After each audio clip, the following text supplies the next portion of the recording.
புரியல என்னங்க? சினிமா துறையில அப்ப பெரிய இடத்துல நீங்களோட நடிப்பு வரும்போது அவரோட அனுபவம் அவரோட நிதித்துறையில இருந்ததால உதவுதா இல்ல, நான் சின்ன வயசுல இருந்து அப்பா கூட இருந்ததுனால எனக்கு அது கண்டிப்பா உதவும். ஏன்னா அப்பா எனக்கு எல்லாமே சொல்லி கொடுத்திருக்காரு, எப்படி இருக்கணும், எப்படி நடிக்கணும், எல்லா சின்ன வயசுல இருந்து நான் அப்பா கூட இருந்து பார்த்ததுனால எனக்கு கண்டிப்பா உதவுது.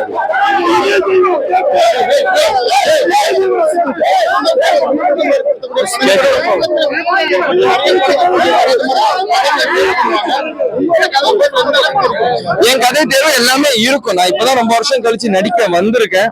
சோ நான் எல்லா மாதிரியும் பண்ண போறேன். இப்ப இந்த படம் பாத்தீங்கன்னா இந்த நரபலி கொடுக்கறது கூடாதுன்றதுக்காக இருக்கு. அடுத்தது ஒரு காமெடி இருக்கும். இந்த மாதிரி எல்லா படமுமே பண்ண போறேன். நான் ஒரு 2-3 படம், ஏன்னா மக்கள் எல்லாருமே நான் எல்லா மாதிரியும் பண்ணணும்னு ஆசைப்படுறாங்க. சோ மக்களுக்கு பிடிச்ச மாதிரி எல்லாமே நான் பண்ணுவேன். கண்டிப்பா அதுல கண்டிப்பா ஒரு சோஷியல் மெசேஜ் இருக்கும் எல்லாத்துலயும். நான் ஃபர்ஸ்ட் ஹீரோ ஆயிட்டு ஹீரோவா இந்த மக்கள் ஃபர்ஸ்ட் ஏத்துக்கிட்டோங்க. அதுக்கப்புறம் அதை பத்தி பாத்துக்கலாம். அண்ணன் அரசியலுக்கு இருக்காரு, நான் சினிமாக்கு இருக்கேன். இவ கொம்பு சேவி வருது. அது படம் ஃபுல்லா ஷூட்டிங் முடிஞ்சிருச்சு. கூடிய சீக்கிரம் ரிலீஸ் டேட் அனௌன்ஸ் பண்ணுவாங்க. அதுக்கப்புறம் இன்னும் 2 டைரக்டர்கிட்ட பேசிட்டு இருக்கு. அது அனௌன்ஸ்மெண்ட் கூடிய சீக்கிரம் வரும்.